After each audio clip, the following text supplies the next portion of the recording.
So here we got it. I got it cut off, so it should match pretty close there, right, on this. Now we have this fade here, right? It's not really, but that's actually another line. So what I'm going to do, I'm going to cut that corner off right there, and then I'm going to put just a little. I'm just going to put a slice with the grinder. Well, actually, I can use the tin snips even. I don't even have to use the grinder. So,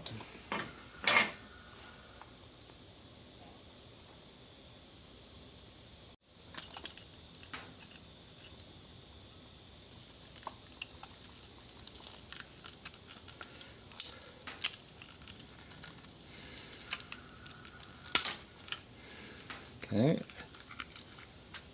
Let's put a little bit of a split right there.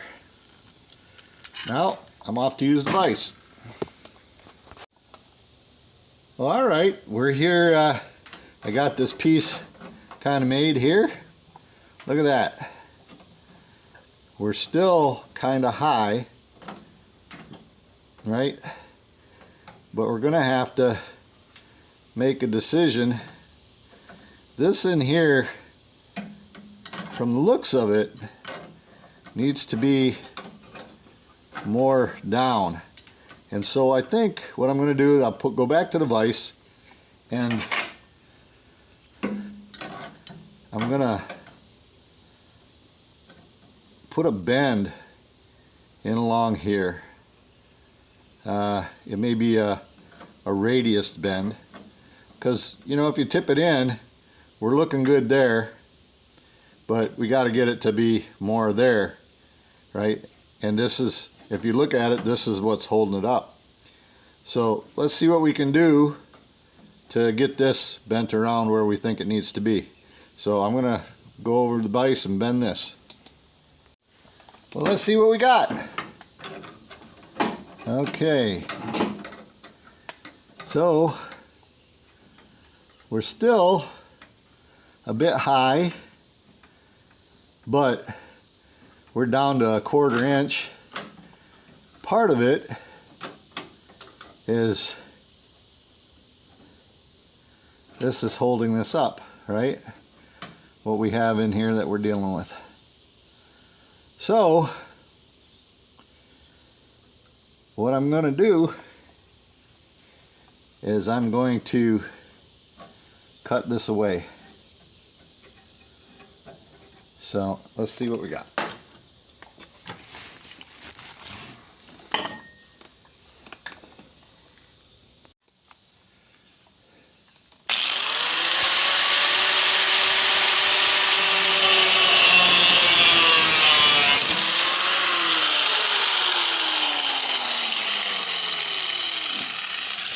We call it a zip wheel.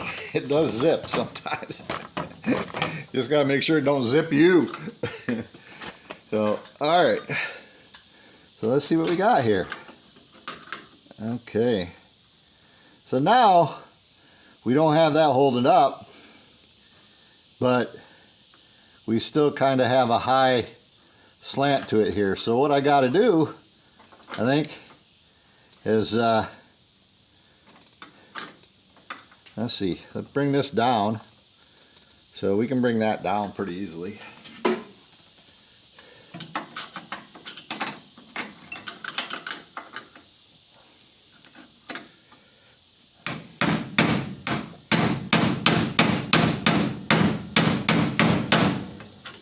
Right.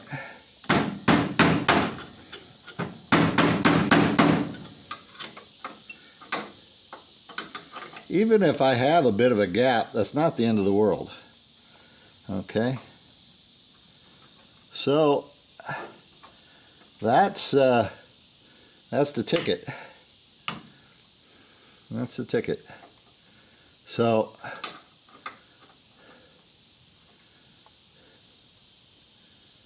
what I can do, and this is probably what I'm going to end up doing, guys. I'm not going to shape this piece anymore at the moment.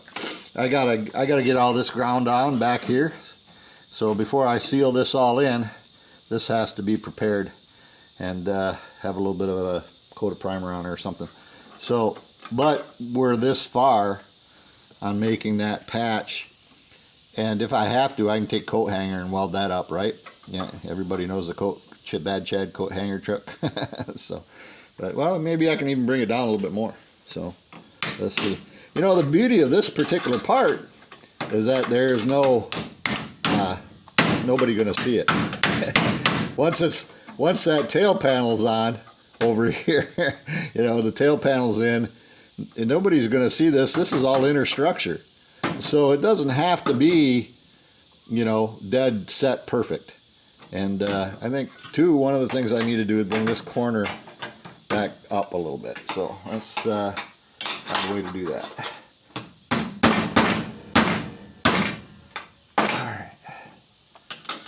Doesn't have to be a lot. Wow. So this is taking me maybe 15 minutes, 10 minutes. Guys, if I can do this, you guys can do this. It's not rocket science, right? It's just simple stuff. So we'll get that going here. So I'll do some grinding, and then we'll come back and make some more on this one.